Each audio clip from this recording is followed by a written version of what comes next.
বিয়ে করতে এসে ধরা খেলেন নিজেকে সেনাবাহিনীর সদস্য পরিচয় দেয়া সদরুল ইসলাম। সেই সাথে ধরা খান তার সহযোগী ঘটক আব্দুর রহিমও।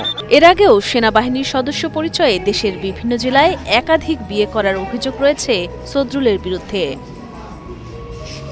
বৃহস্পতিবার বিকেলে জয়পুরহাটের খেতলাল উপজেলার হোপ পাঠানপাড়া এলাকায় ঘটে এ ঘটনা। বিয়ের দিন সদরুলের সামরিক পরিচয়ের সন্দেহজনক আইডি কার্ড দেখে কনের পরিবার ও এলাকাবাসীর সন্দেহ হলে সদরুল ও তার সহযোগী ঘটককে আটকে রাখে এবং পরে পুলিশে খবর দেয়। খেতলাল থানার ভারপ্রাপ্ত কর্মকর্তা ওসি কামাল হোসেন জানান, ৪০ বছর বয়সী সদরুলের জন্য বিভিন্ন জেলায় গিয়ে স্থানীয় ঘটকদের সঙ্গে যোগাযোগ করে পাত্রী খুঁজতেন ঘটক আব্দুর রহিম।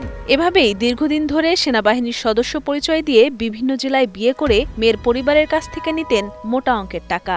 তারা আর্মির সদস্য পরিচয় দিয়ে বিভিন্ন সময় বিভিন্ন জায়গায় গিয়ে বিভিন্ন মেয়েদেরকে বিয়ে করার প্রলোভন থেকে বিয়ে করে এবং টাকা পয়সা আত্মসাৎ করবে বলে প্রাথমিকভাবে আমরা জানতে পারছি। আটক সদরুল ইসলাম গাইবান্ধার গোবিন্দগঞ্জ উপজেলার হরিনাথপুর বিষপুকুর গ্রামের মৃত মমতাজ উদ্দিনের ছেলে। তার সহযোগী ৫৫ বছর বয়সী ঘটক আব্দুর রহিম একই গ্রামের বাসিন্দা। পুলিশ জানান, প্রতারক সদরুলের বিরুদ্ধে গাইবান্ধা ও বগুড়ায় প্রতারণার ২টি মামলা রয়েছে। নতুন করে তার বিরুদ্ধে আরও মামলা দায়েরের প্রস্তুতি চলছে। প্রাথমিক জিজ্ঞাসাবাদে আমাদের কাছে বেশ কিছু গুরুত্বপূর্ণ তথ্য পাওয়া গেছে।